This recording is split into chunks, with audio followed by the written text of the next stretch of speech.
when you woke up in that car, how long did it take in your brain to be like, wow, I just got kidnapped? First, there was a gun pointed in my face. So once you get past the fact that there's a gun pointed in your face and you can see the person that's holding the gun, he was a pimp trying to get me to come work for him. And I had told him no on several occasions. He would hit me. He would hit the other girls. He would make examples out of other girls intentionally just to show like force, you know, like this is what happens if you disobey me.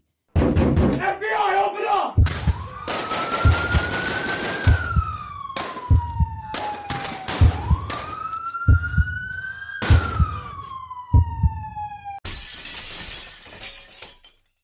Kendra, welcome. Thank you for having me. Thank you for coming. This took some planning, some patience, some praying. Yeah, I appreciate that.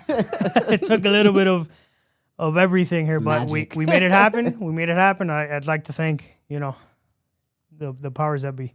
Facts. Sache.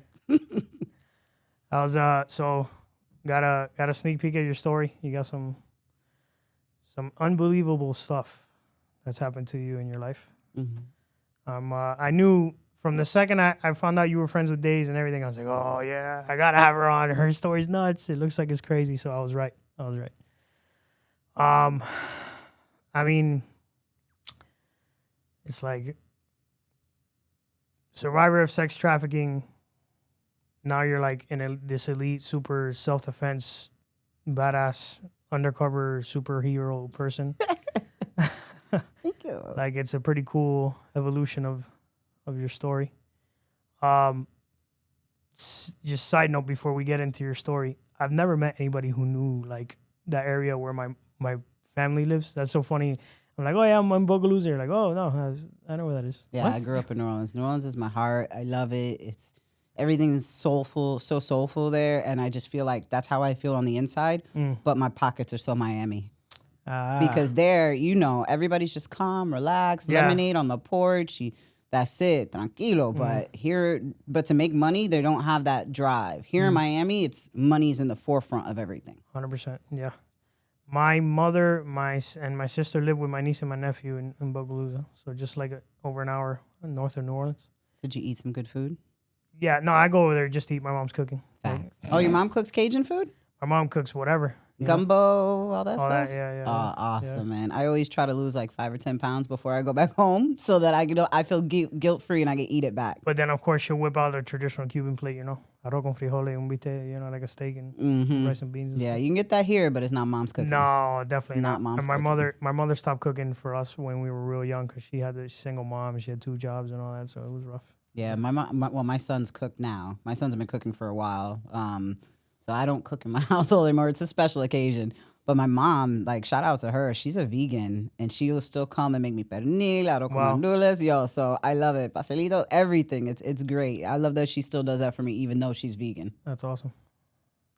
So, Kendra, I guess let's go way back to the beginning. I remember you saying you come from a military background. So your father was in the military? Yes. Was he born? I know your father's Dominican, but is he Dominican by heritage or was he born in Dominican Republic? My dad is Dominican. He was born there and then Okay. moved over to Washington Heights. And my mom's Puerto Rican. She was born in the island and then moved over to Boston. Washington Heights, that's so Dominican. Oh my God. Yeah, it's very typical of both of them. And everyone's like, how did they even mix? And I'm like, they didn't for very long. So I'm assuming at some point, did she go to New York and then they met? Is that kind of what happened? honestly, I think he went to Boston. Okay. And then they met there. Cool. Was he already in the military when they met? No, he didn't join the military until my mother was pregnant with my brother. Later. Okay, cool. All right. So you were born late 80s? Yeah, late 80s. Okay. All right. Good guess. Safe guess. I was like, You didn't go back too far. all right. And you were born, was your family already in New Orleans when you were born? No, I was born on a military base up north, and then immediately we moved down to New Orleans. So And you spent your whole childhood there? Yeah. Well, we moved around a lot because my dad was in the military. But we always moved back to Louisiana. Like, no matter where else we moved to, it was always right back there. Okay. New Orleans, I know that the Hispanic population, there's a lot of Hondurans. Not too many Cubans, even though I've managed to find Cubans every time I go out there. I never did. Funny. I mean, maybe they're there now. Yeah. Maybe some like Puerto spread Ricans. out. I've seen some Puerto Ricans out there. So I grew up on the West Bank, Algiers Point, And so I grew up right next to Vietnamese village. So I grew up next to a lot of Vietnamese people. But my circle of friends was like Hondurans, Asians, or Haitians, because that's pretty much what's out there. Okay. All right. So growing up in a military background in New Orleans is very, very unique. It's the first time I've had anybody with a military background. Like, tell me, what was it like? What was it like growing up in that environment? I'm assuming very like structured and disciplined and kind of. Well, my mom was always a hard worker, so that was always something that like was exampled in the house. You know, my mom worked very hard, very diligent, climbed her career, and now she's doing great for herself. And my dad was a Marine, so he was very tough, very militant. It's where I got like my workout ethic, where I've got, you know, my ability to follow directions and execute very well. And then I had two older brothers that were very, very good to me, very supportive of me. They took care of me, watched my back. So all of that played into kind of all the different characteristics that I have. Did you already, so not to skip or anything, but does any of that influence from your father and the military background influence your work now? Like kind of. I think in my whole life, it kind of structured how I see order and regimen and structure. And then that's why my friend called me. She's like, hey, you got a martial arts background. You know, you seem very militant. Like I've always seemed very militant, which is also something you learn in a dojo. You learn how to be humble, how to be obedient, how to, you know, represent to your best ability. And then she was just like, you're perfect for this, for the nightclub. And then when I did it the one day, I mean, it was wild and crazy, but it was just something that was pretty easy for me because I'd been a bartender for a long time before. So I was used to hard work, fast pace, you know, so switching over to security in a nightclub wasn't really a big transition. It just meant like I got to stand around more and I didn't have to pour drinks. I didn't have to clean up the bar or anything. So it was an easy switch, which I did both for a while. And then I ended up leaving bartending and doing more security. Okay, cool. All right. So what were you like growing up as a kid? Did you get into trouble? Or were you hanging around the wrong crowd? I was a pretty good kid for the most part, probably until I was about 15. Then I started getting a little rebellious. Me and my mom got into an argument, and that's kind of what caused me to leave the house. But before that, like, you know, I had good grades. I was kind of a nerd. Like, I had glasses, big puffy hair. Like, I was super overweight. Like, I was a little dorky. When I hit high school. I could never imagine. No? No. Oh, man. I had a bully that I actually, when I went back to New Orleans on one of my trips, I brought him to the gym with me, and I was like, that's it, bro. We're finna work out. He called me the next day. He's like, bro, I couldn't walk for a week. What did you do to me? I was like, payback for all that, you know, childhood abuse that you put me through. But I was a good kid, very studious. I had good grades, you know, I was very respectful. And then like it was that one event that kind of spun things to the left when me and my mom got into a fight. And then I was like very rebellious after that. Like I had a life trajectory. I wanted to join the military. I wanted to do JAG. Like I had different aspirations of what I wanted my life to be than the way it turned out. But I'm also not sad about the way it turned out. Obviously, I would assume because your father was in the military, that's kind of what you wanted to do. Well, everybody was in the military. My dad, my brothers, my cousins. It was just the thing. So. Were you all Marines? Were they all Marines? No, my brothers joined the Army, and I wanted to do Air Force. Okay, cool. All right. So good student, staying out of trouble. You seem like you had a great future ahead of you. Let's walk through, I guess, because your emancipation is a big part of your story, right? So let's walk through that. How do things escalate to that point where legally that even happens? And actually, was your father in your life this whole time? Like growing up? He's very distant. We didn't communicate very much. Okay. It wasn't like a nurturing bond relationship. So he didn't have a issue signing the emancipation. It was pretty much my mom who is the main decision holder on that. And that was after, like I said, me and her had an argument. She said, if you don't like it, leave. And, you know, I was starting to peak my childhood attitude. So I left and she called the cops and I got arrested. And that's kind of like I would leave and she would call the cops. I'd get arrested. And then, or I would leave the house and something would happen and then I would get arrested. So some incident happened and I ended up crashing a car that wasn't mine. And they wanted to hold her legally, financially responsible. The situation ended up going away. But I think that was when she realized, okay, this is gonna fall on me, what she's doing, And I think I'm not sure if I brought it up first, but it had come up at one point in our lives, emancipation. So she's like, well, if that's what she wants, that's what she gets, and she went ahead and drew up the papers after she realized that she could be liable for the things that I was doing out in the streets and just drafted the emancipation. She signed it, sent it to my dad. He signed it immediately, sent it right back. So what transitioned from being a normal kid, having good grades, kind of wanting to get into the military to starting to get into trouble? Like what sparked that? The argument between me and her. That one argument started everything? Because she told me to leave. So when I left, I got arrested. And then it was like, then I became this angry kid who really wanted to rebel against authority. Wow. I ended up later on in life apologizing for the things that I did with my mom, even though I was just a kid. That's not necessarily your fault. But I feel like everybody should own up to the things that they did. Like parents are ultimately responsible for their kids, but you have your hand in that too, So it was the right thing to do to come to her and apologize. But it did. It really, that one incident really just spiraled things to a degree that they didn't need to be. Do you remember what the argument was about? It was over me and my stepdad having a fight. And my mom was just like, she was at work at the time that I called her to talk to her about it. And she was just like, I'm not in the mood for this. Like, you guys are always, messing things up. Like, she was like, parents say things that I don't think she meant. But as a kid, I heard them. You took it the wrong way. Oh, I took it to heart. And boy, my attitude flared. And it was just a nonstop evolution of me trying to prove I was an adult after that when I really wasn't. Were you going to jail as a result of just running away, or were you actually intentionally getting into trouble? No. Jail, bro, my jail experiences were not cute at all. Like, I remember one of them, they didn't have a juvenile area. This was before I got emancipated, because when I was emancipated, I went to adult jail after that. So they had like this gorilla cage in a back storage area.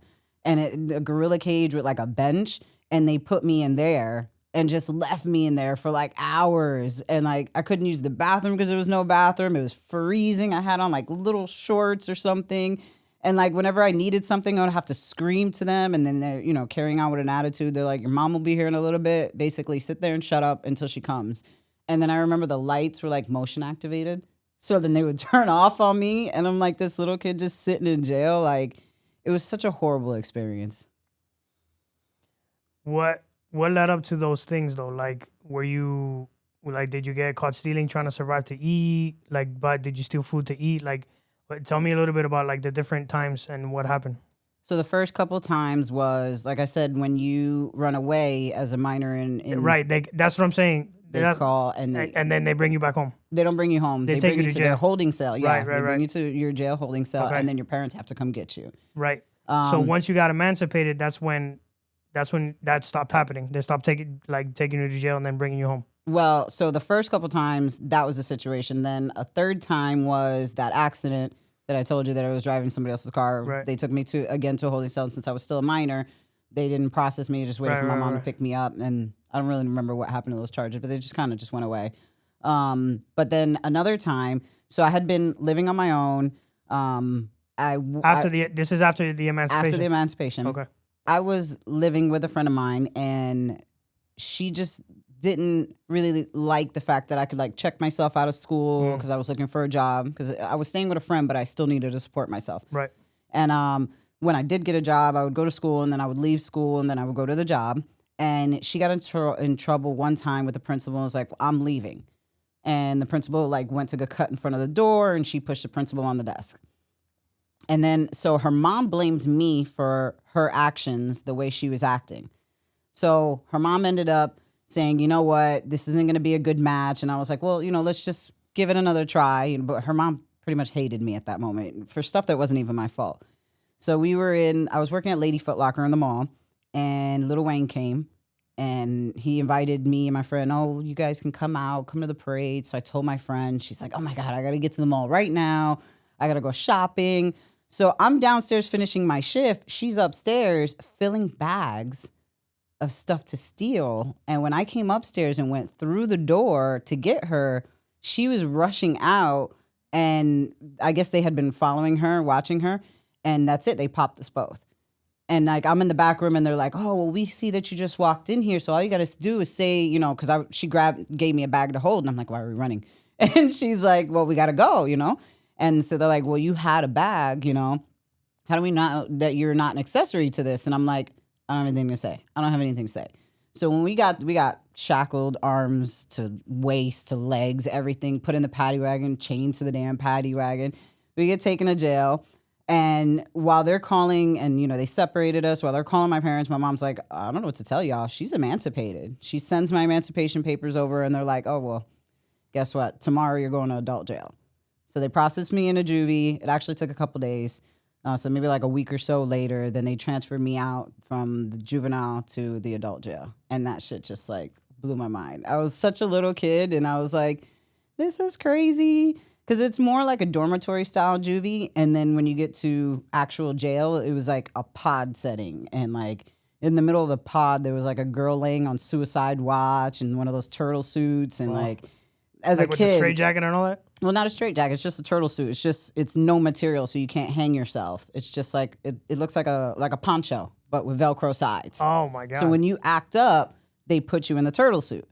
And I'm looking at her, I'm like, why does she doesn't have a pillow. She has a kindergarten mat, and she's laying on that in the middle. It was freezing, and they were like, oh, she's on suicide watch.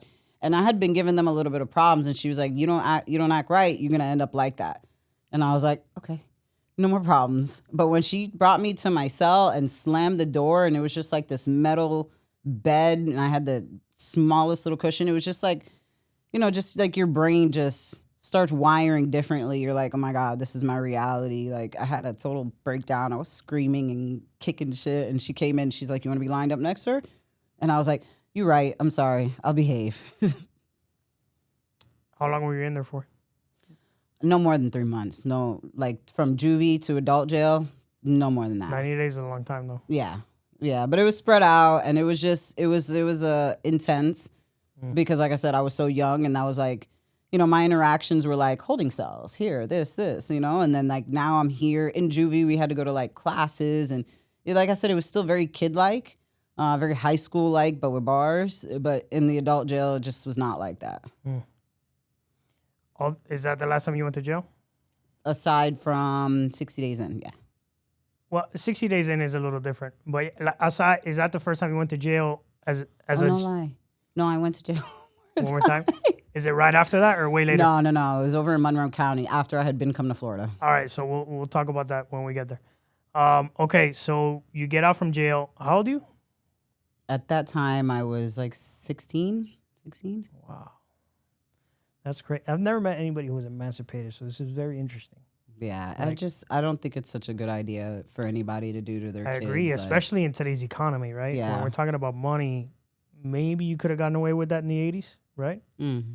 Where an apartment costs you $300 a month, and there's all kinds of. But nowadays, nah. Like how does a 16-year-old kid make enough money to live on? Dude, I was homeless for half of that time. Like I didn't have anywhere to go. Like I had no skills, none of those things. Like it was a while in between leaving my house and ending up at my friend's house. Like because there was a lot of back and forth with me and my mom too. So before I was actually emancipated, like. She's like, you want to go live on your own? Go live on your own. Let me see how you make it. And there's only so much that your friends' parents are going to allow before they start to, you know, say, hey, you've overstayed your welcome, or this isn't really our business. Or, you know, luckily I had some good people here and there that were like, you know, you can stay here, but only for a little bit. But other than that, it was like sleeping behind the boxing gym. Like, you got to do what you got to do. And I look at my son now, and granted, we were a lot more mature back in the day than some of the kids are now, but like my 16-year-old couldn't do nothing without me. Like, especially when he was 15. So imagine to let him go out into the streets. Like you're not emotionally mature enough to be out there handling the world at that age. I agree. When I was 15, 16, I thought I knew what the world was like, but I had no clue. 100%. And I can kind of relate with you because I actually moved out when I was 17. So I remember the reason I bring up, like, there's no way you can survive nowadays is because nowadays, definitely not. I did that. That was like 2010 when I moved out and I was 17 and I had no money. I worked full time. I had a full time job. And obviously as a 17-year-old kid, you're going to get like minimum wage. So was hard. You can't know? sustain life No. like that. It was hard, or as hard. I would argue that it was almost as hard as getting out of prison, like, and being that broke. It was almost that hard. Yeah, because you're starting with nothing. No support, no money, no nothing, or very little support. The reason it's kind of like I can argue both is because I was younger and I didn't have the wisdom I have now, but I didn't have the barrier of coming out of prison. So it's kind of like it's a different situation, but there's similar barriers and problems there that you have to deal with. So, okay. So you're emancipated, you get out, you do a 90-day stint in jail. This is all still in Louisiana? Yeah. Okay. So you get out. From there, do you have any idea what you're going to do? Is it still kind of like kept jumping couch to couch? Like, what happens? So before... Are you like, maybe, damn, I got to do something different. Do I have to change my life? Like, what do you... Before I actually got arrested, I spoke to my grandmother on the phone, and she goes, Mija, you're going to get arrested. You need to come move to Florida. And, I'm thinking she says that because she's an older elder, and, Right. And she's like, no. So my grandma used to read cups for people, and she would never, ever... teacups? Yeah. No, coffee cups. Coffee cups. Bustelo cups. And she would tell us all the time, I'm not reading your cup because I don't want to know what happens to you. And then she tells me, when I told her, I said, ay, vieja, I'm not going to jail. I'm going to be just fine. And she goes, no, I read your cup. Well, I was shook. I was shook to my core.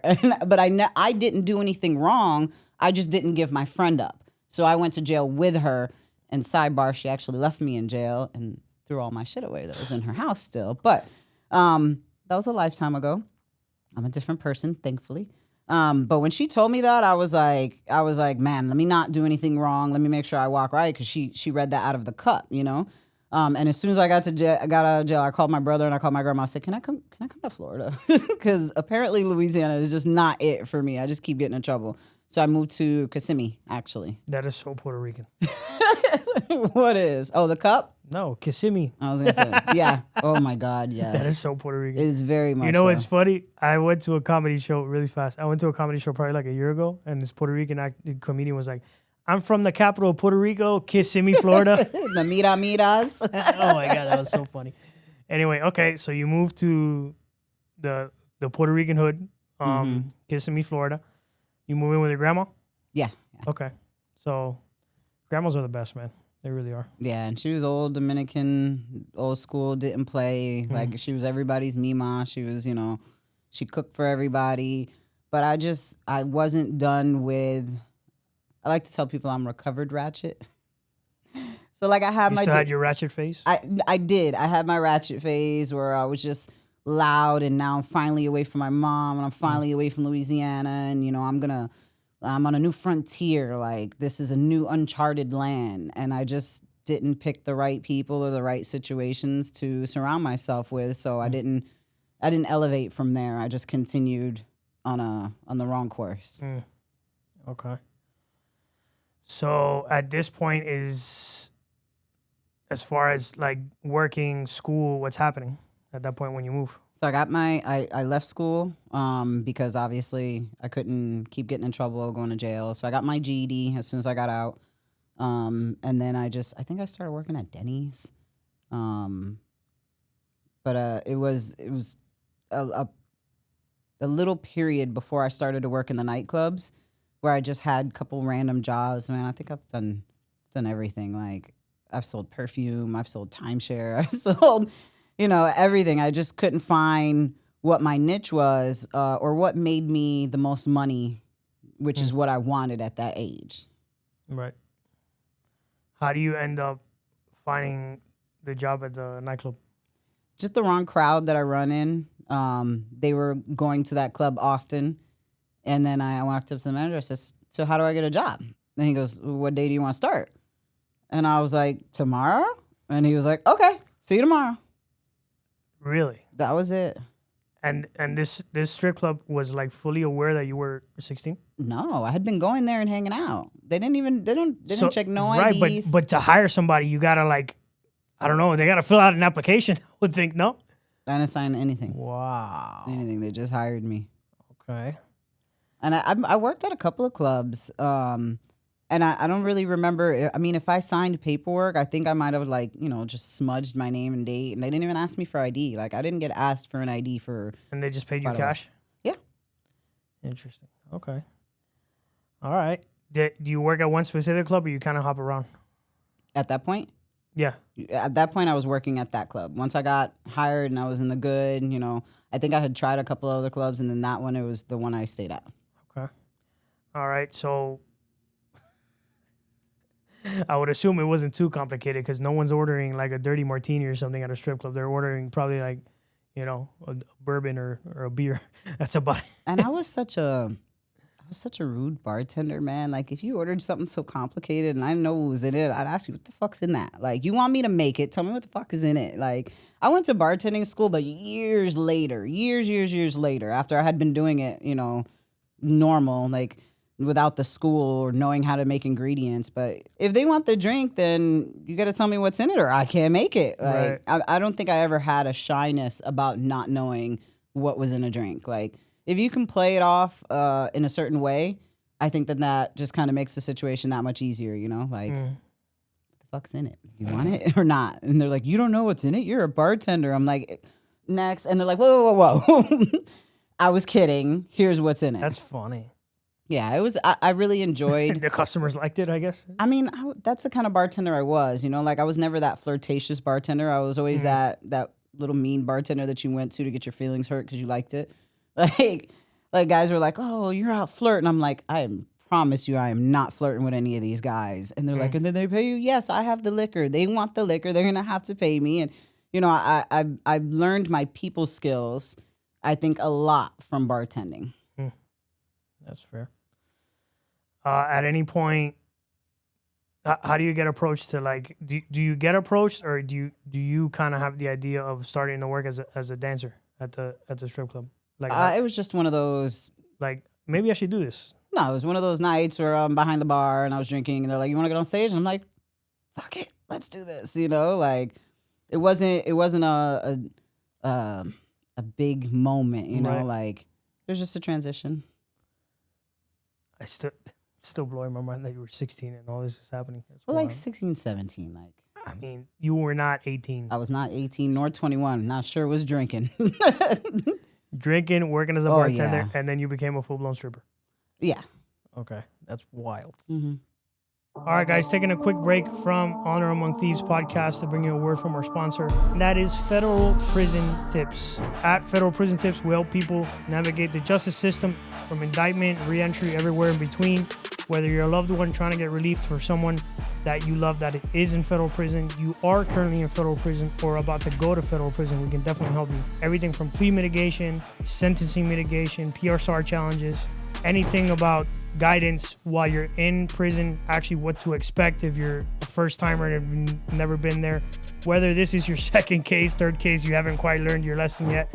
Either way, we can help you with everything that has to do with federal prison. Good time, FSA, second chance credits, getting designated to a facility. Any issues you might be having within the federal prison system, we can definitely help. Honor Among Thieves podcast. Mention that you saw us on the podcast and you'll get special rates only given to those who listen to the podcast. Again, 407-434-0175, extension 7. Hit us up, federalprisontipscom. Contact us. Let them know you heard about them through me. Now let's get back to the show. This is the first time I'm ever hearing someone who was 16, 17, got a job at a strip club, was drinking, like had a job there, became a dancer. No way. This can't be the first time you've ever heard this. You're the first person I personally know that's done this. Let's just say that. Okay? Now, I am a little bit older than you, so I think, like... Not that much older. How old are you? I'm 33. I just turned 33 last All month. right, I'm a little bit older than you. Bro. But those count as far as cultural differences, not cultural differences, but like time differences. I guess. Like the culture of that time was a little bit more lax. Like, you got to know, the more time went on, the more lawsuits came out, the more phones came out, Right. the more social media. Once Facebook, was it Facebook? Once MySpace came out, It was over. shit was done for. You know what I mean? I Right. think I was leaving that troubled lifestyle around the time that MySpace came out, because that definitely changed everything. Right. And also, recently in Florida, Ron DeSantis made it like you have to be 21 to work at a strip club or something like that. Yes. I think that was a beautiful thing that he did. I agree. Yeah, if there's alcohol there, no one under 21 should be there. I agree. Yep. I agree. Anyway, okay. So at this point, you're like full on rebellion. Like I'm like living your life, like, you know, Mm-hmm. I'm gonna do what I want. Mm-hmm. I'm assuming you're making quite a good living. Yeah, I was at the high point of my adolescent life, per se. I mean, a 16-year-old making that kind of money, that's kind of dangerous. I would think so. I mean, obviously you're not a millionaire, but you're making more than most people. Yeah. But I had my own car, I had my own place. I had, after I moved out of grandma's, once I had been making some money, I ended up, I lived with a friend after that, realized I was like, and it was like that neighborhood house, that everybody lives in, that there's always drama, a couple lesbian couples that always fight every day, like that typical party house. And once I was in it, I am such a person about my peace and my privacy. I was like, I can't live like this. So I love y'all, but I'm going to go get my own place. Because it was always just drama at the houses. Right. So, I mean, you live a very irregular lifestyle for a 16-year-old. I mean. Still to this day, I live a regular lifestyle. Right, but irregular in other ways. Mm-hmm, yes. But anyway, all right. So, walk me through the progression. Like, this becomes your life. Obviously, this is your job. You work a night shift or day shift? Night shift. Night shift. Okay, so you're like working graveyard shift, sleeping during the day. Exactly. Have your own apartment, have your own place. And everything shuts down at 2 since it's Orlando. So it's not like Miami 5, 6 or doesn't close. Right. So, I mean, it was a regimented schedule in that kind of sense. Like, Okay. All right. So how long before you're approached by this group of girls that ends up taking your life in a very different direction? Well, I was always approached. People in the patrons in the clubs. Let me get you out of this club. You don't need to be here. Other club managers that are like, hey, you should come work at my club. Pimps that are like, hey, you should come work for me instead of doing this. I can make you money, take you all over the world, promise you riches and royalties and all kind of stuff. But I never really got approached by two random girls that are just like, hey, let's go hang out in Miami. Like, they came in with stacks of money, which, I mean, is a common thing nowadays.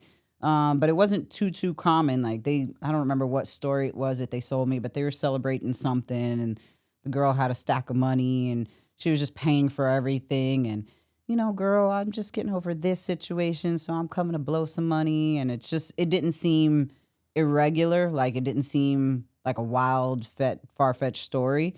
So they got me good, I won't lie. Like, they played it off. They hid their intentions very well. So they hid it so well that even I, who very untrusting, was like, okay, I'll go out to Miami with you guys. And I said, well, I'm gonna bring my own car. Is that okay? And she's like, yeah, bring your own car. Which made me feel even more comfortable. Like, okay, she's concerned for my safety. I can leave when I want to if I have my own car. And then what ended up happening? So we got out to Miami. We were hanging out. I can see where we were. We were by some Shell gas station in Miami, or some 7-Eleven gas station in Miami. And we were sitting in the parking lot, and they started to do the countdown. And like, I'd had one Corona, and then they gave me a drink. And I was like, where the fuck did you get a drink? A little red cup. Where the fuck did you get a drink? Okay, cool, whatever. I've trusted these girls, like, because we didn't leave the club and go to Miami. Like, it was like the next day or so. So like, I had fully relaxed in the environment. Like, these are some girls that I can trust.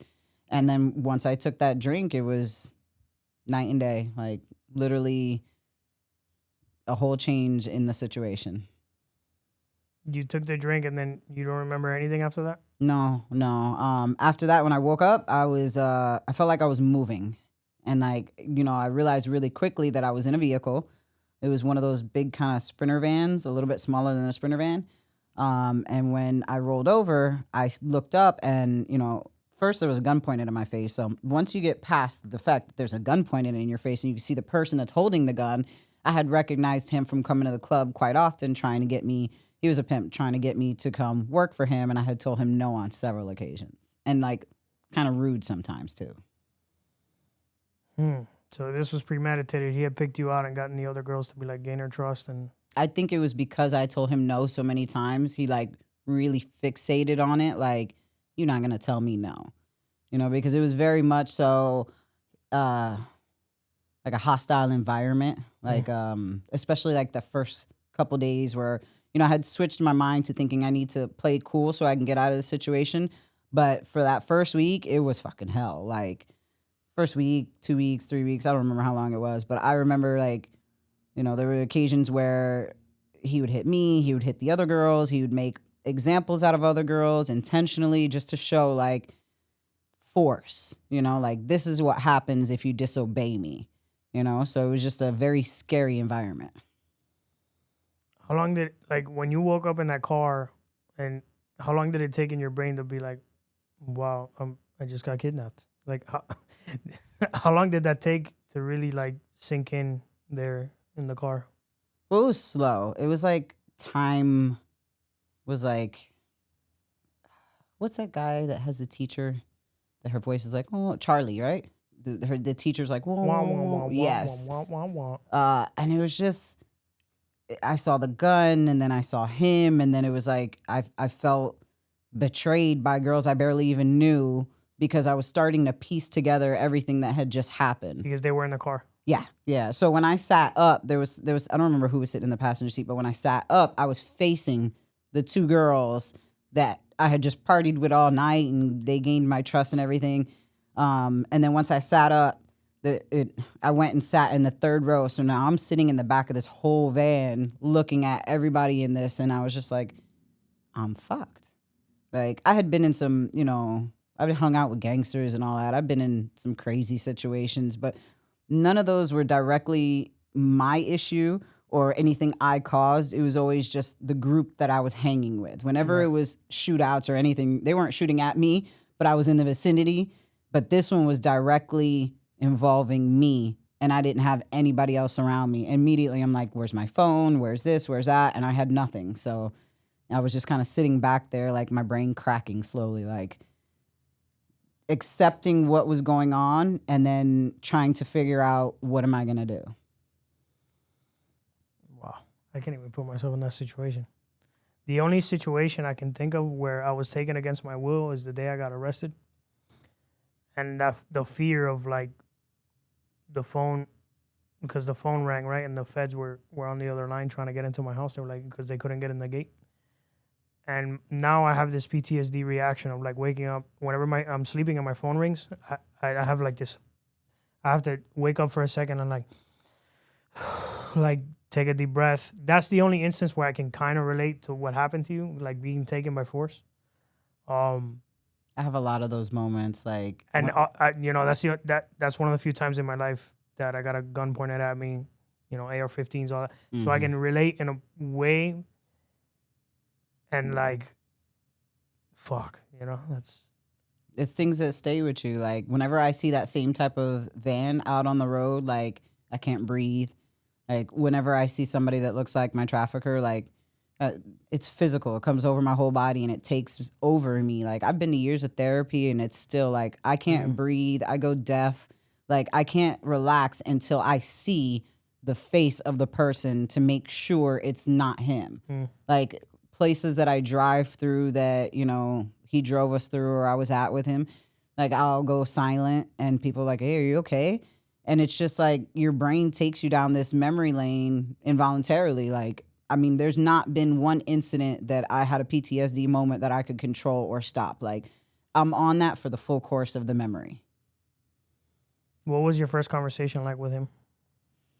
Was it in the van or was it whenever you stopped at a hotel or wherever you were going? It was the first time that we stopped. I had been sitting in the back kind of just like, oh, fuck, going through my thoughts and stuff. And he basically set the ground rules. He said, you're here now. This is where you are. You're going to work for me. If you don't, I have your ID. We'll call up your family. We'll hurt your family. So there were a lot of initial threats that kind of subdue any flight risks, I think, were his intention. Like, if I tell her all this, she might not run off on me. And just the fear of him going to my family over something that I caused. Like, I didn't cause that. You know what I mean? Years of therapy taught me I did not cause that. But he caused that because he was a bad guy. But I felt like my actions in life led it to this situation. And if some harm would have come to my family because of it, it would have been my fault. So that it was just a surreal conversation of really trying to show him that I wasn't going to run or that he didn't need to beat me or hit me, that I was going to listen and comply. So I've been in prison, right? I've been around some bad guys. Guys that I didn't like. And even the guys that didn't like me or I didn't like, all of us had a special disdain for two kinds of people. People who hurt children and people who hurt women. And it goes to show you, like, even amongst the dregs of society. There's unwritten rules. Right.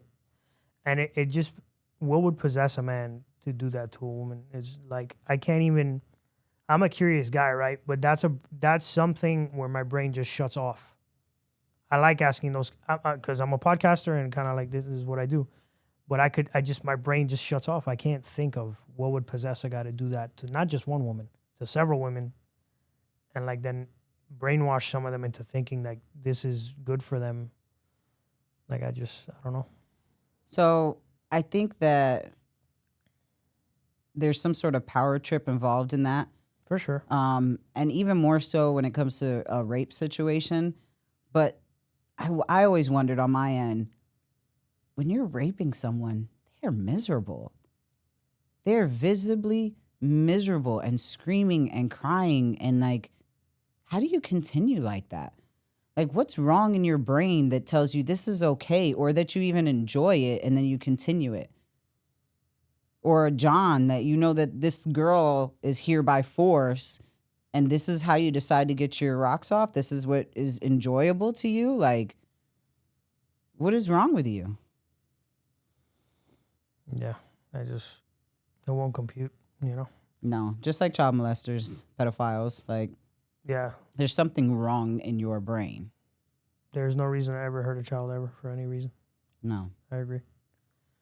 So after he sets the ground rules, what, like, all right, he tells you this is what's happening, this, and this. What do you say back? Like, what do you... I didn't really say anything. I just nodded my head. Because I'm assuming at that point you're like, all right, I'm just going to obey for now because I don't want to die. I don't want to die. And he told me, if you run, I will shoot you. I will shoot you as you're running, and then I'll leave. Because, you know, I'm thinking immediate, and it's like he read my thoughts, because I was like, well, what about the fucking cops? If you shoot me in public, you know, he's like, I don't care. I've been to jail. I'll go back. So it's worse when you're taken by somebody who doesn't care to go back to jail because they have nothing to lose in their head. And look at what he did. He went to jail for trafficking somebody after me and did 15 years, and now he's back out on the streets. And I wonder if he's back to, you know, the same situation. All right, so you have this conversation with him. He sets the ground rules. I'm assuming it's like you're going to strip for me, you're going to have sex with men for me, all this kind of stuff, I'm assuming, right? Then walk me through, that's like probably the first day. So what happens over the first week? Let's talk about like kind of what happens, what transpires. So my memory's kind of choppy on something. Okay, do it, whatever you can. Give you my best. Yeah. But over the first week, he didn't lay down rules like you're gonna dance, you're gonna do out calls. He didn't do any of those things. It was just more like what happens if I disobeyed him. And for the first week, he took me from Orlando. We went over to Miami. And I remember for the first week, he kind of had us pretty drugged up. Like, I remember that was like my first experience with like ecstasy. It was just like very intense. I ended up throwing up. I felt really hot, like I was gonna die. And it was just like, I felt like I was in this dizzy coma almost, you know, like, and that wasn't really my first experience with ecstasy. I'd tried ecstasy as a kid. You know what I mean? Like, we've all been there, done that in that era. But it was different. It felt like some sort of different other drugs. Like you do ecstasy when you're a kid. It's like, woo, rave, party. This didn't feel like that. It felt like I was trapped in a coma, in a dizzy coma. And he would literally just kind of get us out of the cars, walk us to where we were going, get back in the cars. But there was a lot of driving around. He picked up another girl. So we hadn't really done any working. Like a couple of the girls had gone and done some calls, but I guess since I was new, he didn't. And then before we left, there was a girl that was trying to run. And we were in Miami, and then we went over to Tampa where the gorilla pimp was, because he wanted to show us an example of what happens when you try to run. So he ended up selling her to the gorilla pimp, and then we went all the way up to Myrtle Beach. So I didn't know what a gorilla pimp was until like yesterday when I had another recording with a friend of mine named Felly, which I told you about. Can you describe for the audience what a gorilla pimp is? A gorilla pimp is someone who keeps girls by force, beats them, drugs them, keeps them in dog cages. Like in this instance, the girl that he sold was put into a dog cage and beat with a broom, and he did that in front of us to let us know there were consequences to our actions. Some dark shit. Okay. So what was your pimp a gorilla pimp? He was a mix. Because you said that he harmed you guys sometimes. Oh yeah. But he was a mix. One of the girls thought, I guess in her eyes, he was a Romeo pimp because she was in love with him, slept in the bed with him, felt like we were all below her and working for her, although she was kind of doing the same things. And then he had taken another girl and told her that he was doing it for her benefit. He was giving her nice, lavish things that she could never get on her own. But if you were to do something wrong, he'd beat the shit out of you. So it was that mix, I think. Okay, so when does it get to the point where he kind of tells you what you got to do for him, like what you got to do for work and how to bring him money and all that? Well, so, over the first couple days in the week when we got up to North Carolina, he's taking everybody to get their hair done and their nails done. And, he's got this rack of clothes. He's setting up everybody in the house. He's getting everybody set. And he's like, all right, now time to pay the rent. So he took a girl to a call, and she didn't do what she was supposed to. So he put a candle in a pillowcase and beat her. Bloody beat her to a pulp, kicked her in her crotch, everything. So he kicked her so hard in her crotch that she couldn't work. So he's like, guess what? You're going to work tonight. I have these guys lined up. And I was like, all right. If I was waiting for a fight, it's right here. Like, I was like, I'm not doing calls. And he was like, the fuck you mean you're not doing calls? I was like, I'm not doing calls. You can kill me, but I'm not doing calls. And I guess, like, he wanted to play the chess game back with me. And he's like, all right, then you'll go work in this club. So if I got to fight her or just put her to make money in the club, I'm going to go put her to make money in the club. And then so he took us and we went to go make money in the club. I remember I think the first week or so after we were there, I had impacted wisdom teeth. So I had to go to the dentist to get them taken out. And he takes me from the dentist. I don't know if you've ever had wisdom teeth pulled. They pull these things out and you have the most big gauze in your mouth. They, put you to sleep or put you under laughing gas, and you're groggy when you wake up and you got a mouthful of gauze. And he brought me to the club to try to work, and the manager called him back. He's like, come get this girl. What am I going to do with her in here? Like, she can't be here like this. And like, as funny as it was, I learned at that moment how corrupt it was, that the house moms were in on it, that the managers were in on it, that the other girls were okay with being in there. So they're watching me. They're reporting back how much money I'm making. If I'm talking to a customer too long, they're sitting with us. So like, now I've got full visual awareness of how little he actually cares. I mean, of course he didn't care, but he was willing to put me to work with 2 impacted teeth or 2 teeth that had just been removed. And then like, I'm being surveilled by everybody every waking moment, or I'm locked in a room. It's so crazy to me that like one man can manipulate all these people into doing all these things for him. Hotel owners, we had specific hotels that we would go to. And he's not a billionaire, so he can't be paying these people a fortune. No, but I'm pretty sure he was giving the money, and money talks. Or talks to the evil inside of those people. It's crazy. It's like this crazy shadow world that's right in front of our faces. It's wild. This was like Florida, North Carolina, Texas, right? Those areas is where he took you back and forth to? Miami, Tampa. Took me out of Orlando to Miami to Tampa, then up to Myrtle Beach. South Carolina. Mm-hmm. So that's literally here in the United States. Yeah. These are major cities. Mm-hmm. Myrtle Beach was full of golfers. So to him, that was a big money spot because they have a lot of the golf tournaments there. They have a lot of the nightclubs that are golf based. So that's where a lot of the golfers go and spend money.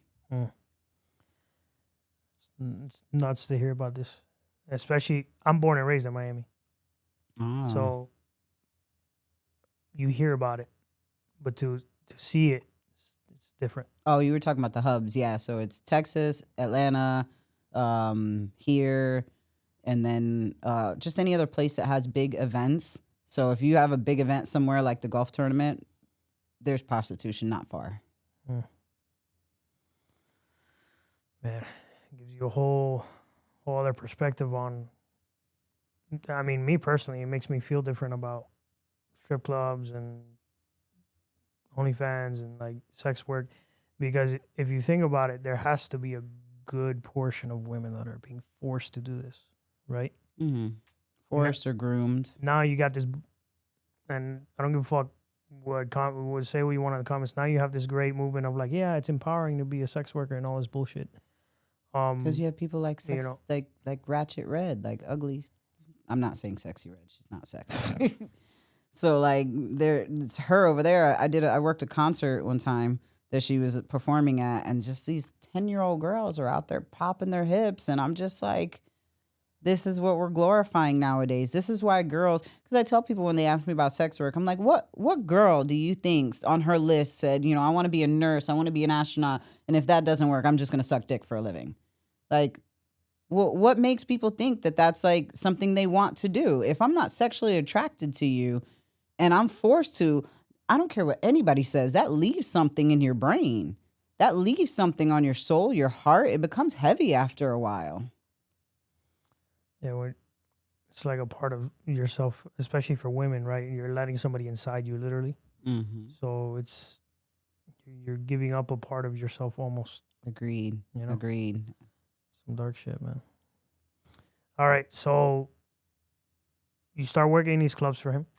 Mm-hmm. You kind of see how intricate this is, how many people are involved. So obviously, in the back of your head, you're trying to think of a way out, but you're also very careful, I'm assuming. Yes. Okay, so as time passes, is it more the same, kind of going from town to town, working in all these clubs? Once we got to Myrtle Beach, we kind of stayed there. Okay. I think we took one trip to Georgia, and we got pulled over immediately, which I was like, okay, this is my shot. But back in the day, sex trafficking wasn't a thing. In the situation I was in, it didn't look like it would have fared out well. Like everyone says, why don't you just scream? Like sometimes the situation does not dictate for that. And if you have a guy that has a gun that doesn't care if he goes back to jail. Like if I scream, he shoots me. That's great. The cops know I was being held hostage, but now I'm dead. So it was just very hard to figure out what was the right moment to do it. But we were pretty much in South Carolina for a while, so I was able to talk with one of my regulars and just kind of get him to agree, hey, this is a situation I'm in. And then, like I said, a girl would come sit down, so then we couldn't talk about it no more that day. And then I had to pick it up the next day. And then I was like, if I leave, would you be willing to hide me out for a couple days? And then somebody come sit. So it took a while to get somebody that I thought I could trust enough to put themselves in a dangerous situation when they didn't have to. Was there any situations where you were in danger and he protected you? No. Never, right? Because that's like the premise of a pimp, right? He's supposed to be there to protect you when you're working or whatever. The only danger I was in was him. Yeah. Yeah. Yeah, it kind of just blows apart the entire fallacy of what that is, right? Okay. Was there any situations where other girls got in danger and he protected them? No. No, he was the danger in the situation. Any problems we ever ran into was all because of him. And they were ride or die for him, man. I remember when I ended up finding out that he had went to jail, like I found this website that they made. Like they put up his picture, a petition, had people sign it. Like these were the girls trying to help him? Yeah, trying to keep him out of jail. All four of them went to court. They protested. It was huge. It was all over the news. And like I'm looking at all these clips because I this is years after the situation happened. And like I'm looking at these girls. I'm like, I picked up her bloody body off the ground. I was there when he knocked her tooth out her fucking mouth for talking slick. Like for you to turn around and be in court defending this man, like if any time to leave, it's that time. But these girls, he had them hooked, man. I'll give him that. He had them hooked good. It's nuts. How long were you in Myrtle Beach? You pretty much stayed there from when he found you until To the time I left, yes. How long was that? 3 months total. Fuck, it sounds like years. It felt like it. It felt like a very long time. That's nuts. Mm-hmm. Were you still 16? By the time I left, I was 18 because I was 16, 17 working in the clubs. By the time I met him, it was like 17, 18. Yeah, because he raped me for my 18th birthday. He said, "This is your birthday present." And that was when I got pregnant with my son. He's the father of your child? Sperm donor. I'm sorry. It's okay. Yeah. Wow. And I told my son all the time, I was like, you were my birthday present. You were my lifesaver. You were my rock to hold me to this earth. But yeah, that was it. Yeah, I left before I turned 19. Was that the only time he did that to you? Oh no. That was what I gave. That was the compromise in order for me not to do out calls. And there was so he would sexually assault you. Yeah. All the time. All the time. Whenever he felt like it. Mm-hmm. Our rooms were closed off. Our windows were nailed shut, and then we had doors that didn't have door handles. It just had a key on both sides, and he'd come in when you're sleeping at any time, any time. He felt like we were his property. This is the first time I'm really having to compose myself in an interview. This is really dark shit. It was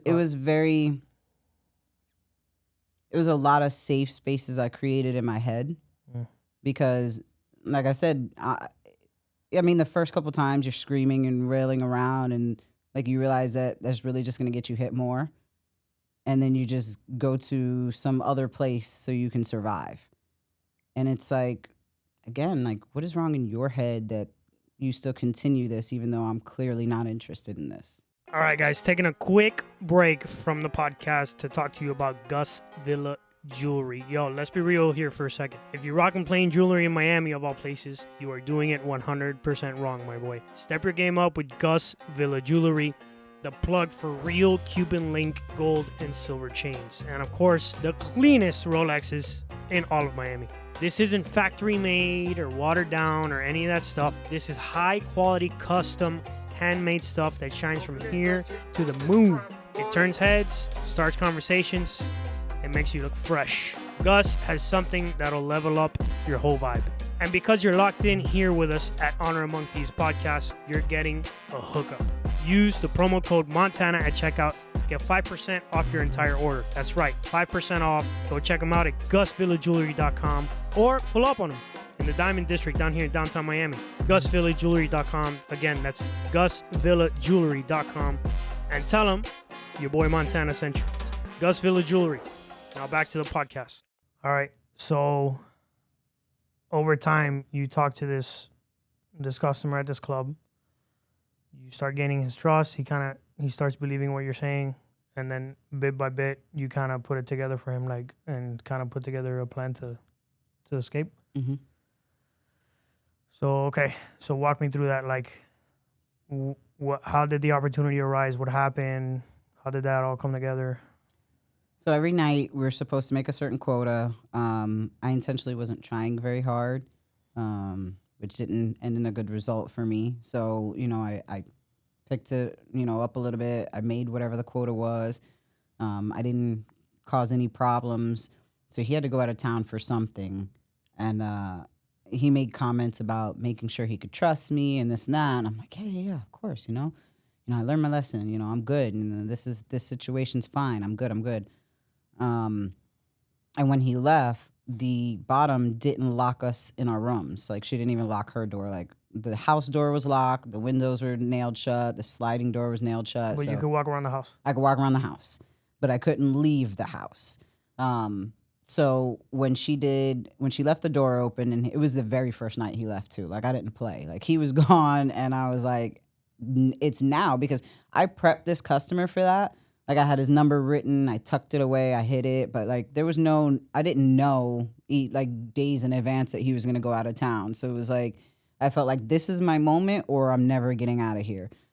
So I went in the room, and she had the keys like right there next to the bed, and I opened the door and I just fucking booked it. Like, I don't even think I took anything. I had a backpack with like barely nothing in it. And I ran to a payphone and I called the customer, and the customer came and got me, and I hid out for a couple of days before I decided to head back to Florida. Were you in contact with your family? Yeah, so that was when I let them know that I was safe, I was fine, because before then they had filed a missing persons report, but the missing persons report like did such a poor job. Like they didn't even physically do a wellness check with me. Like I didn't have to check in anywhere. I had to just make a phone call, and like he took me out to the car because he had my phone. So he took me out to the car to make the phone call, and he's the one that put the pistol in my head and said, make this stop so that they don't come look for you. But I'm just, it's one of the things I when I go to any discussions about sex trafficking, I urge that the woman come by herself to the police station. Like I feel like that should be mandatory. That should be written in wellness checks for adults is a physical check-in. It doesn't matter if you're 3-4 states away. Send that police station. Tell them you need to go check in at that police station. But it just wasn't a thing back then. So when I did get away, I called my family, I let them know I was fine. But I think I called like the next day, and he had already started calling my family from my phone, calling all my family members. Like I remember initially too, one of the first things that kept me from really popping off in the car was he had my phone. He I don't even remember what he said, but he said something about my mom. Like, maybe I'll just call your mom. Maybe I'll just check in on your mom or something like that. And I was like, whoa, like my family is like got nothing to do with this. So I'm going to stay here and try to figure out what my situation is. But when I got out, I called them all and I let them know I was fine. And they told me, hey, this person's been calling here, threatening us, looking for you. So it was like a day or so after that, I made my way back to Florida to make sure everything was good, to go to the cops, to try to get them involved. And the cops were just fucking useless.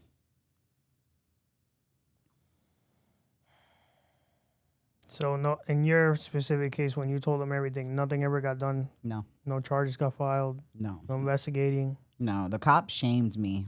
He shamed me, made me feel like a prostitute, even though I told him I wasn't doing out calls. Like, just his mannerism, even the way he was sitting behind his desk. It was just, like, no sympathy, no concern, nothing. So I left. I was like, okay, this isn't going to get me anywhere. I guess I'm on my own again.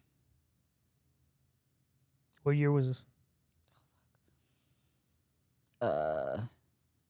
Maybe 2025, 2026, 2005, 2006. Okay. Yeah, because that was the year my son was born in 2006. How soon after what was your son born? I think, what is it, March to December? So a few months later? 9 months. Oh, you mean from the time I left? Yeah, like I'm assuming later that year he was born. Yeah. So this was 2006. Did having a child, did you already have a child previously? No, he was my first. Your first son? Mm-hmm. Did that change your life? Tremendously, man. Like, I was ready to go home and just drink myself into a depression and just, like, I don't think I knew what I was going to go home to do. Like, I just wasn't okay mentally. And, like, nobody knew what happened to me. Like, everyone's just like, Kendra left and then Kendra came back. Like, I didn't tell anybody. Like, I was embarrassed. And there was no reason for embarrassment, but there was that embarrassment. Like, I got myself into a crazy situation. I didn't have a house or a car anymore, so I had to rebuild myself. And it just felt so futile. I was like, there's no point, just flashbacks to things that he did to me were just very, very heavy. So by having my son, it just gave me a whole new breath of hope. Like, this is what I have to change for. This is what I have to be stable for. This is what I have to bring to this world to live for. So having my son, man, he saved my life. And I tell him that all the time. How did your mom and your brothers react when you got back? Everybody was happy I was home. There wasn't too much discussion of the things that happened while I was gone. Why? Because you didn't want to tell them?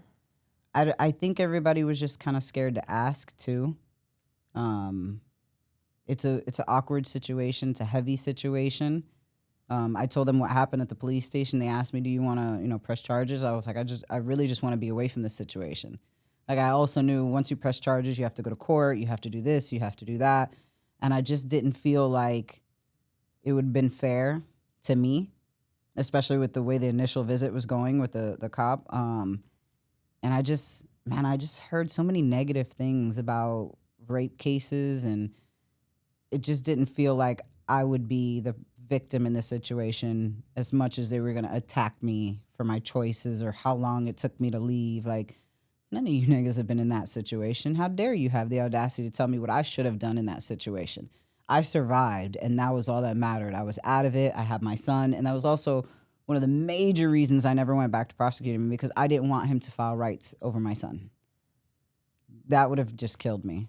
That would have absolutely destroyed me inside. To have to share my son with the person who took me and raped me? Oh, no. That was definitely not in something I wanted to do. Do you know if he ever became aware that he had a kid with you? Yes, he did.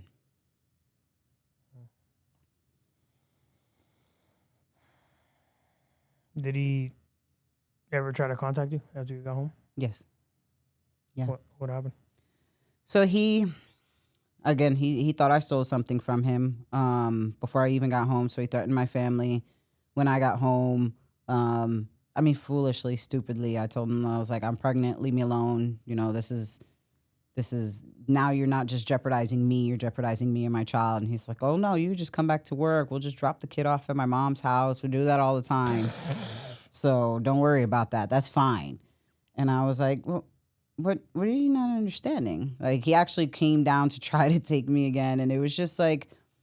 You saw him again? Yeah. Yeah. He came down to the States, and it was just like a very hard situation to try to maneuver. Did you tell anybody you were meeting him? No, because everyone said, like, what's wrong with you? But, like, he says he had my ID, and my ID had my family's address on it. So in order to meet him, because he said he was coming to the door, I met him somewhere else. And at that time, I had already had my son. And he was just very negative, very condescending, we'll deal with the child. But it was in a public place. And the minute I felt like I was in danger, which wasn't very shortly after I got out of there, I was like, that's it, you know. And I never heard from him again after that. Never. And not until, I didn't hear from him again, but I didn't hear anything about him either until I saw some documentary about him years later. Your brothers never found out about that, right? About what? About you seeing him and all that after. So I had one family member, and they asked me, like, what's wrong with you? You know, what would possess you to do something like that? I would react very differently if I was your brother. But it's hard. You have to understand, I'm a young mother. You know, my family's at risk. My family's in danger. I understand that, you know, I put myself in a little bit more danger than that. I wouldn't blame you for anything, though. It's hard, you know, like, trying to figure out what to do in that situation. Like, I was still a fucking kid, you know what I mean? All I knew is that I didn't want him to come to my family's door. So I was willing to do whatever it took. And I felt like bringing my son was like a, don't hurt me. I have a kid with me. You know what I mean? But the minute I felt like he was going to keep me, I was like, I'm fucking out of here. I'm out of here. Whatever comes after this, comes after this. But don't come back to my house. Don't call. No, not come back to my house, but don't call me. Don't say you're going to come to my house. I don't have your chain. I don't have anything of yours. And he didn't even want my son. So it's not like he wanted to share custody. No, he wanted to get me and put my son somewhere away from me and put me back to work. So after that happens, what do you do with life? Like, does life obviously becomes about your son and being a mother, and does your family help you raise him? So my brother did. He was very good to me. You know, I got a regular job. I think I was working in Orlando at Whataburger. I love Whataburger. I was a manager of the night shift. So I had this big old belly, you know, and after I had working night shift, after I had my son, I went back to working like regular shifts and all this. And my brother would take care of my son while I was at work. Eventually, I got enough money. I moved out. You know, I got my own place. But he was like super there for me, like my rock. Like, I remember one time I would get off of work and I was so tired and my son was crying. I just took his bassinet and I pushed it down the hall to my brother's room. I knocked on the door and I ran back to my room. And he's like, what the hell? I'm like, I'm tired. Just need a little sleep. And he's like, I got you, you know? So, I mean, without him, I don't know where I would have been, because coming home was depressing enough.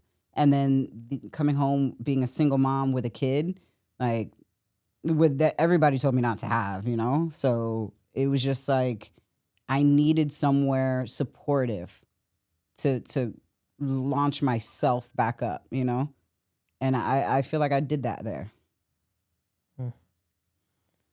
So you start working.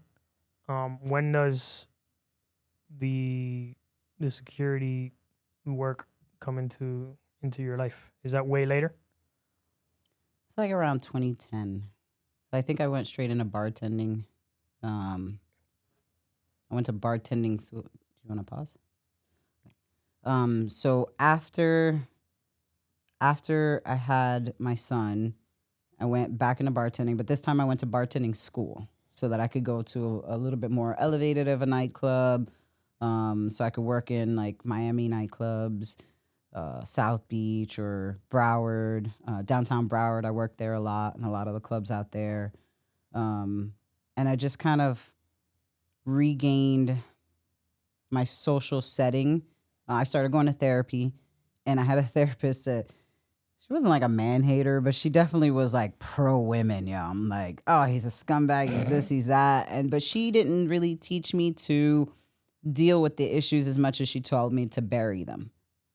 You know, she's like, that door closed, this door has begun, and you will just reinvent yourself. So instead of healing and accepting the things that happened to me, realizing they weren't my fault, or I just put it into like literally Pandora's box where I put all of these secrets about Kendra that nobody knew, like all of my past, all of the times that I've been to jail, you know, the trafficking situation. And I sealed that shit up, and nobody knew that part about me. They just knew Kendra, who's a bartender. She does martial arts. She's a badass, because I developed this can't nobody stop me attitude. Like before I had it because I was just young and immature and loud.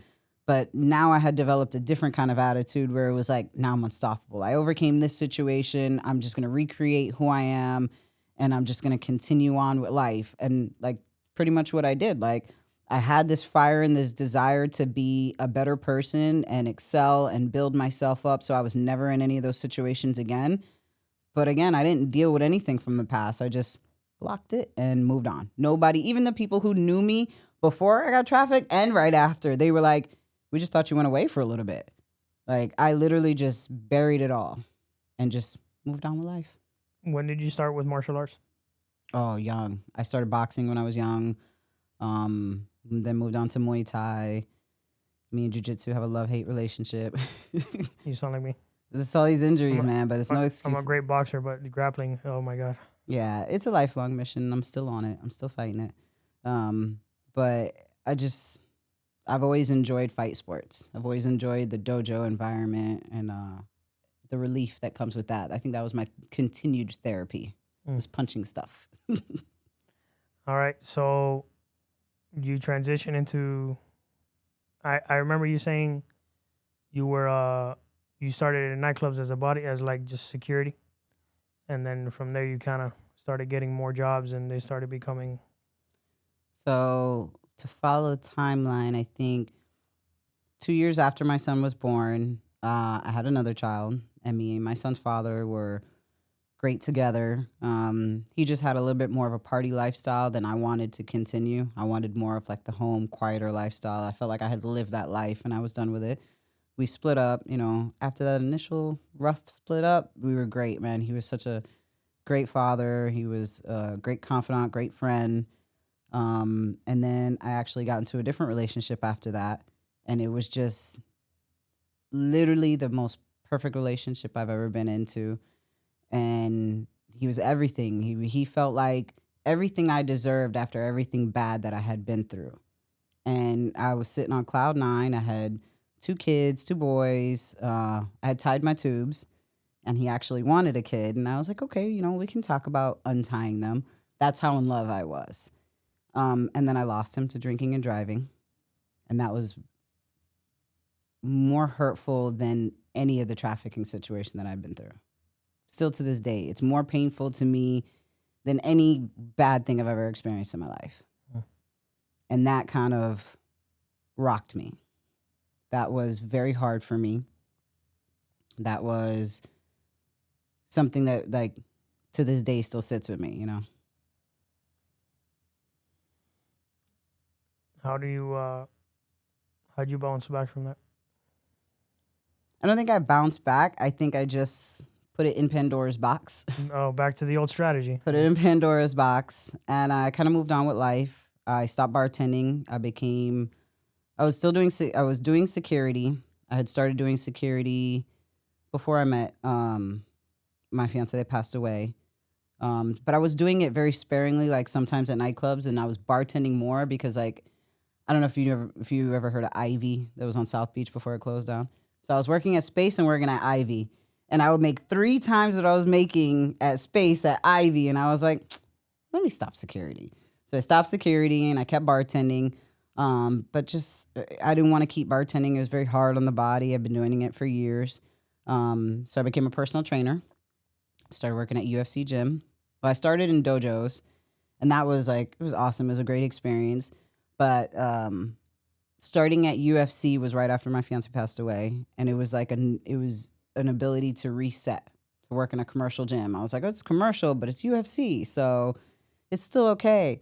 So I transitioned to working there. That was kind of like a rat race, like a very high revenue. It had a high marker every month. You had to bring in a certain amount, and then they would raise it, and it was a certain amount. And I was just there literally all day, every day. And it just wasn't enjoyable anymore. It was different training regular people in the gym than people at a dojo who had to fight, you know, who that was their life. They had to stick to a diet. They had to stick to a training regimen versus going to like UFC gym where it was very commercialized. And, you know, you get that lackadaisy house mom who eats cookies in her bed and blames me. So it just got really frustrating and took up way too much time. So I went back to security and started my climb to executive protection so that I could increase my value and increase my income. Executive protection. That's exactly what it sounds like. High profile security. Okay. Yeah. So that was like a gradual thing over time. It wasn't like an opportunity that arose and Oh no. So nowadays it's funny because some people will just walk straight on to executive protection like, oh, this is my first time in security. I'm like, oh, lucky you. I started from the bottom. Like I went from nightclubs. Like if anybody knows Club Space, they know I started in fire. I started in the hell pit. Like Club Space back in the day, they were throwing dudes down the stairs. It was such a wild scene back then that I was like, all right, I don't want to do nightclubs forever. So how do I get to a different status? And being 5'2" and a half, being 5'2" and a half, being a female, being one of the only females at the time in the industry, it was hard. So I saw the key people in the industry, and I was like, boom, I'm gonna go train with this person, this person, this person, this person, until my certification stacked so high that they couldn't ignore me. Executive protection. So how long have you been specifically in that realm of your profession? I don't know. Been a while. Yeah, like I said, I started back in 2011 or 2012 in security. And then I would kind of leave, come back. And since it's independent contractor work, it was easy for me to have other jobs and still do security. But like Caribbean festivals, everybody knows Kendra will not work Caribbean festivals anymore. I hate them. There's always a shootout. There's always a shootout in Caribbean events. There's always a fight. There's always some sort of drama. And it's just like, it got to a point where those aren't very high paying jobs and I'm putting my life on the line. Like, I'm not saying that I have a less risk of being shot in the industry or at the level that I'm at now. Like sometimes I might have a higher risk, but in a nightclub or, you know, festivals, like you can almost guarantee there's going to be a fight. Somebody's going to break a bottle. Somebody snuck in a 2-piece shooter, you know, tucked it in between their balls or something. Like it's more of an immediate risk when you're working clubs and events like that versus when you're doing like a diplomat. Like somebody might be looking to take that diplomat out, but they're more than likely going to shoot up a festival. So it just got to a point where I was always still doing something here. Oh, I need you. And I'm like, I can't do these favors anymore, guys. Like, this is the bar. This is where I'm at, and I'm not coming back down from it. So you've worked with a lot of politicians, I'm assuming, and celebrities, those kinds of types. I much prefer like politicians, diplomats. Like I did some work with the princesses from Saudi Arabia, Qatar. That like must have been interesting. it is. It's a very interesting culture differences, the mannerisms, the difference on how I need to be for the job, how I need to be dressed, or how I need to carry myself and conduct myself. But I'm not a fan of artists. I'm not a fan of rappers. I'm not a fan of just that whole industry. Like, there's much more of a risk. It's like working nightclubs. Like, they go out and start beef, or they have beef, and then I need to look out for their beef. And, you know, they want to go from one club to another club to another club to another club. Like, I remember one job I did, we were at Booby Trap. It was Art Basel. So it was, and this was recent, in the last couple of years. And it was so deep in there. And I was with this girl, I can't say who. But there were so many other celebrities, and she's like, hey, talking to all her friends. And I'm like, oh, fuck, we're going to be here forever. So I'm asking the bouncer, I'm like, hey, man, what time does the club close? And he's like, I'm like, the fuck is 2-4? 24 hours? 24 hours. I was Jesus. like, I'm never leaving here. And like I say it all the time, it's like my favorite phrase. Trump and DeSantis would never. Like, they say what time their event ends, and it fucking ends. Like, diplomats are just a different kind of company to keep. Like, we do high-profile events. So the events will be for big name companies where they have several celebrities come through for whatever event it is that they're throwing. So those are more the kind of events that I like to stick to now. It's just much more respect, better pay, better conditions. I'm not being shot at all the time, you know? And I much prefer where I'm at in the industry now. All right, cool. So how in the middle of all that does 60 Days In happen? Well, they just hit me up. And at first I thought it was like a prank. I'm like, this is scam. Like, you know how you get messages in your DM? I'm like, this is a fucking scam. But I actually had a friend who was going through the same process. Like, they had called him. And I don't know what's wrong with me, because I was like, bro, you're crazy. You're tripping. I'm not going to jail. Like, I've been to jail. I'm not going back to jail. But then they told you how much they were paying. And I you was were like, where do I sign, sir? You told me off camera how much they pay, and I was like, Yeah. shit, I'd gladly go back to jail for that much money. And I mean, like, I swore on my life, and I made a pact with God that I'd never go back to prison. But if they paid me that much money, I'd have to think about it. and I used to always say, I was like, you know what? I'm not afraid of anything, just going back to jail.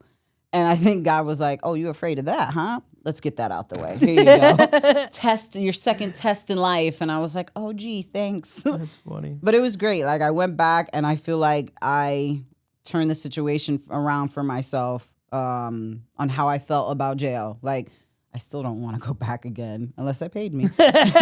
I still don't want to go back again. But I just realized how big of a picture my childhood painted on how I viewed jail. Like, I mean, it's definitely not a place you want to go. It's not something that you should be okay with, you know, doing or going through. But it was not what I had it in my head as a child. You know, granted, I was in a jail that there wasn't as much crime. People there for crime, they were there more for drugs. So it was a lot more addicts. But it wasn't as bad as everyone likes to think. Like, when people see me, they're like, oh my God, you were in jail? Like, oh, it was so horrible. Like, it might have been bad for some other people, because even one of the girls tapped out. You know, she said, this isn't for me. But at my tolerance level, like, nobody said nothing to me. I've been to the feds. You could probably take me to whatever jail they want to take me to, and I'd be like, great. Well, I hear they treat y'all better in feds. I mean, y'all get TVs in your room and shit, like, comfy. I mean, you get certain little things that are a little better. Shit, in this Like, jail, we didn't even have a clock on the wall. We didn't even have a fucking clock on the wall. I had to ask the hardcore. warden. I was like, what time is it? That's normal? No, that's hardcore. I Oh. said, for us, in the feds, everything revolves around time. So you got to make sure you're in your room at count and all that. So for us, time was important. You needed, 4 o'clock count, 10 o'clock count. The feds don't fuck around with that. Oh, we didn't even go outside. So the guys, which is crazy, because the guys had more of a dormitory style, which led out to like a back basketball area. Like, so they could come in their room and go out onto the basketball area, but the girls had none of that. So there was a girl, we didn't even have windows. No windows. So there was a girl in there for 9 months, has not seen outside or smelled outside, touched outside, nothing. The whole 9 months she was there. That's wild. I was like, this is crazy. Like, this is intense. Like, It really is. yeah. The only part that was hard for me was when I was in quarantine and I was fully by myself at one point. Like, They during did like a solitary confinement thing? yeah, but like, I don't mind solitary confinement. I'm cool with being by myself, but I didn't have a book to read. I didn't have nothing. Like, I was like, shit, can I get a Bible? She was like, we only have a Quran. I'll take whatever you're going to give me right now. Like, when your brain sits there and you're just letting your brain spin, it's just not healthy. Like, that was the only time, and thank God 60 Days In did not post it because I was like pissed. Like, I had skipped some food because I was bougie. I was like, I'm not eating that. Turn around, I was hungry as shit. My commissary hadn't gone through because they had me as the third person in their pod, which there's not supposed to be 3. There's only supposed to be 2, so my number was invalid. I couldn't order commissary. So I was hungry, I was cranky, I was pissed, and I was just like kicking the door and screaming and shit. But 60 Days In didn't post that, so I still look like I held my composure the whole time. 60 Days In. So, tell me a little bit about, first off, how do they manage to tape the whole thing? Like, how do they get the cameras in there? How does all that happen? So they bring the cameras in a month or 2 months before they even send anybody in. Once everything's set up, they put like the mic devices and everything. And then they just kind of start filtering people in a couple weeks apart from each other so you don't realize that they're all coming in. And for this season, we didn't know who each other were. So it made it less like we were linking up because we only knew each other, which is, I think, their objective. Okay. All right. So walk me through the process. They cast you and they tell you, all right, you're going to be in this jail. This is your backstory. None of that? Well, they tell you what your backstory is, but before you have to go through this crazy extensive clearing process. Like, they put you through this extensive ass, like, I think they ran my background like Secret Service ran my background. They do a series of psychological tests. So they do one test where you're like with a coordinator. She does ask the questions and then you answer them. And then you have to go through several sessions with a therapist, several sessions. And then you meet with them. So this was like, I think like a year or so in the making. Like, and then our scheduling wasn't the same all the time. So it was a very long, extensive process. Interesting. Okay. What was your backstory? My backstory was I got pulled over with an illegal firearm in my car. That's easy. Yeah, it was super easy, but I don't remember what it was at the beginning, but it was definitely not something I wanted. I was like, if I'm going to do this, it needs to make sense to me. It needs to be something that rolls off my tongue because then people are going to be like, oh, that's your story? That's a little weird, you know? So I put my foot down on that. Did you meet any funny characters while you were in there? Everybody I met was awesome. Like, really? Everybody. Okay. And like, you know, I met some little standoffish people, but everybody had something about them that was just different. Like somebody in there was like, oh, you have to see the convicts in a different light. I'm like, they're people. They're people. You're making it sound like they're test subjects. Like, everybody's got their own background. Everybody's got their own story. Everybody's got their own way how they ended up there, their own trauma that they're carrying, you know? And then, so I was there to see how the DOs would execute their policies, procedures, and all that. But it just, you start to care a little bit more on a deeper level. Like, they're not getting the mental health that they need. There was a lady in there that 60 Days In sent to evaluate how they were taking care of people, mental health wise. But like, there were a couple people in there that just, they belonged in a mental institution and not in a jail. And they were treated like they belonged in a jail, which is counterproductive towards their mental health. So it was just kind of depressing to see how the system has gotten and where it is and how it treats people. Yeah, it's I'm a guy that firsthand had to experience our criminal justice system to understand how flawed it is. Mm-hmm. So I understand exactly what you're referring to for sure. Kendra, this has been awesome. Your story has so many cool things about it. So I'm happy I was able to explore all of it. You know, the whole thing with being sex trafficked, but then your emancipation, and then being, doing executive protection and 60 Days In. So you're a very multifaceted story with many interesting things. Yeah, that's my kind of my issue is that I have so many different interests. Yeah, that just makes you human, you know? So, Kendra, I always wrap up asking the same couple questions. So, I'll shoot. What's next for you? I think that's plays back into what I just said. I have so many different interests, so many different things that I dabble in or that I deal with. So I still have my executive protection going strong, kind of at a place where I'm good in the industry. I do my firearms instruction where I've been doing a lot more females only class. I've been doing some co-ed self-defense classes. So I'm getting a great response to those. So I'm going to do a couple more of those. I usually only do classes in cooler times in Miami, but people are like, let's go, let's do these classes. So I really like the response I'm getting. I do that through my company, Avertum. I do... That's cool. Avert them. See? Avert. Avert the situation. If you avert them, you won't end up with me teaching you stuff from Liberation Team about anti-sex trafficking. And Liberation Team is my nonprofit where we do education about sex trafficking, the cues, the looks, you know, what to notice, who to call afterwards. And then we participate in some search and rescue missions. So I'm looking forward to... You've gone back and rescued women who were being trafficked? It's not as easy as it sounds. No, it's not easy at all, but I'm saying that you've done that. Yes. Wow. That must be cathartic.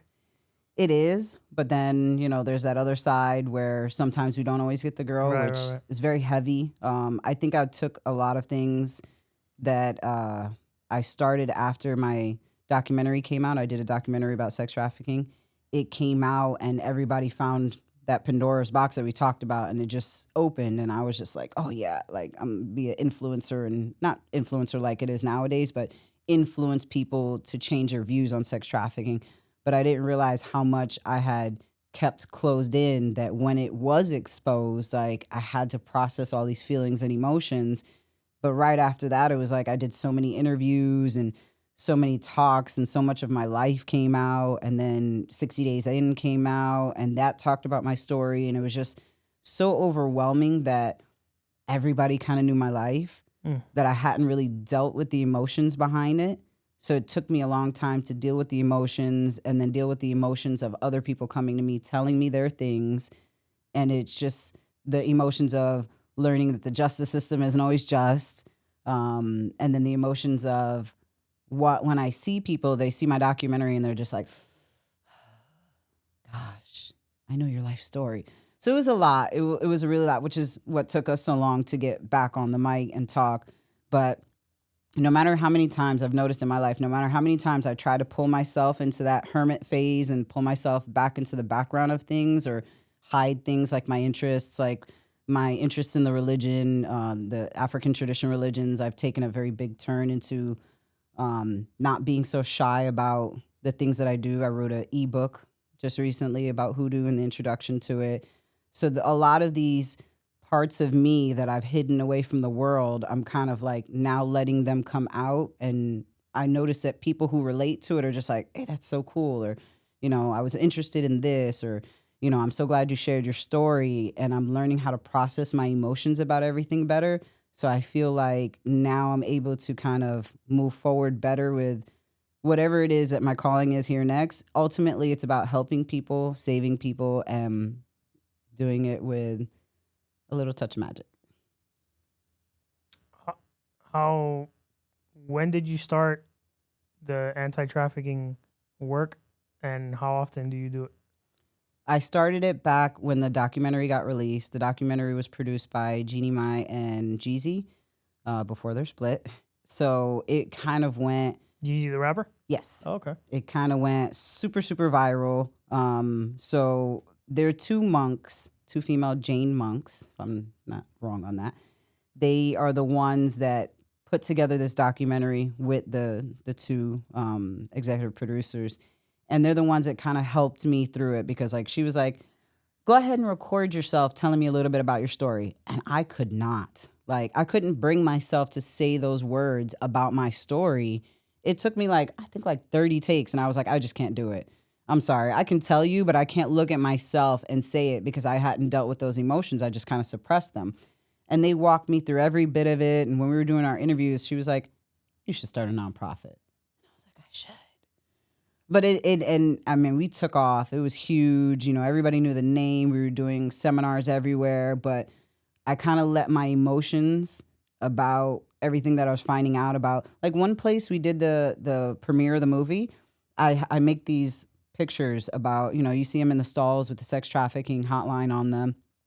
I brought one and I said, hey, can I put this in your bathroom? And he was like, oh, no, we can't do that. And I'm like, why not? He's like, we don't take sides. I was like, I didn't know there was a side. Like, I didn't know there was a side. He was like, look, don't push it. We already agreed to play your premiere. That's enough. Like, I think that, you know, this is pushing it. I would have to ask some high up execs in order to be able to do this. And it blew my mind. And I feel like I lost a little bit for humanity when I started realizing there were certain cops that wouldn't help me, detectives, politicians, like, I'm ramped up. I have all this support for Liberation Team, and yet the people who are in the places that are meant to help me don't help me or only want to do it so they can say that, oh, I helped, I did this. So I can sense that you're not authentic with me, and I no longer want your help. So since then, we've kind of pulled back to the drawing board to bring aboard actual people that care about the actual cause. So I'm looking for board members. And then I feel like, you know, I kind of went back and forth in my head, like, is this really where I want to keep continuing as far as activism? Because I feel like my fight in the cause got a little lost over the mundane paperwork and stuff over a nonprofit. But I was a protector. I was born a protector. I am a protector, whether it's an executive protection, self-defense, you know, helping people out of a sex trafficking situation. It's what I was born for. It's what my purpose is. Any job I've ever had has always been, even as a bartender, I was like, if you're drinking this drink, you need to drink a water in between. You know, I've taken keys out of people's hands when managers didn't care. Like, that's my purpose. So no matter what avenue it comes out in, it's going to be me protecting people and helping them protect themselves. Do you believe in redemption? I do. I believe it's a long road to walk, depending on what it is that you did. Some things, like, we got that little niche area. That it's like, you're not coming back if you were, you know, a child molester or any of those things. Like, to me, those are just issues in your head that you can't be cured of, you know? But as far as in my case, my redemption for my life that I've lived and all the mistakes that I've made and that led me into those situations, like, I feel like I've pulled myself out of that, and I haven't been that person since I got home, and my entire life has been dedicated to making a change and being a better person than I was and being a role model for my kids. And if you put the two Kendras together, oil and water. So you believe you've redeemed yourself? I do, but I feel like we're ever changing in life. And I feel like I've reached that point where the things I was doing, like the work I was in, needs to change and transform. And I feel like I'm still in that in-between area, what that's going to look like. And I think I'm okay with that now. Like before, when people would ask me, you know, hey, what are you up to? You know, I'd get very discouraged. I'm like, I don't know, you know, like I'm just in this lost land, you know. But if you're not in the lost land, you don't, your brain doesn't get a moment to process and think. You don't hear your spirits that are trying to guide you because you're such in go mode. Like, I've been hustle queen for so long, you know, people just expect this out of me. And like, I don't want the next phase of my life to be what it was before. So I feel like I'm in this humongous transformation that, you know, maybe we'll do a podcast again and spin it around and see see what I've done after, see how I've changed, and then we'll come back to it. But I wish I would have told you to wear a tank top because I wanted to show off all your tattoos, which that's is a lot of really tattoos. cool. I know, because I'm so used to seeing you on Instagram that I'm used to seeing your tattoos. So you came in a shirt, and I was like, "Fuck, I should have told her to wear a tank top." And it's funny because I was like, "Dang, what should I wear?" Because like normally I always get all dressied up and all this and that, and I'm like, I should promote something. I should promote, you know, like I'm doing self-defense classes. It's my brand. Nobody's gonna push your brand harder than you are. Of course. But they can always go to my Instagram, Hustle Queen. I did years of tattoo modeling. Now, what's great is now my modeling looks so different. Like I but a couple of years back, I did a job with Tat Gas. Tat Gas makes, what is that? Call of Duty. Oh, okay. So those pictures came out super, super dope. And like, back in the day when everybody was doing music videos, I was in that little video vixen era. I did like some stuff with T-Pain, a couple of other artists and all that. But this one is just like I said, I'm transforming in each stage of my life, and like I'm still doing modeling, but now modeling with guns. That's cool. So I really like where my life is at now, but I can see the point where it's time to make some changes. Time to upgrade some things. Kendra, this is a lot of fun. Appreciate you accepting my invite. How can people connect with you? So you can reach out to me at Hustle Queen. That's my main page. I kind of run everything through there. I'm a little bit of a social media addict, so I've got like 5 different pages. But if you just reach out to me on Hustle Queen, we can connect on whatever interest it is that you have, and we can go from there. Thank you for accepting my invite. This was well worth the wait. I know we were trying to make this happen Sorry. for like a year. No, don't apologize. This was awesome. Thank you. And I hope to do this again someday. Yeah, we got to in the future, Alrighty, guys. That was another episode of Honor Among Thieves with your host, Nelson Rodriguez Jr., special guest, Kendra Geronimo. As always, push it to the limit. The world is yours. If you're not chasing a dream, life is meaningless, guys. Catch you on the next one. Say goodnight to the bad guy. So say goodnight to the bad guy. You looking at the bad guy. This the last time that you ever see a bad guy like me. You don't have the guts to be who you wanna be.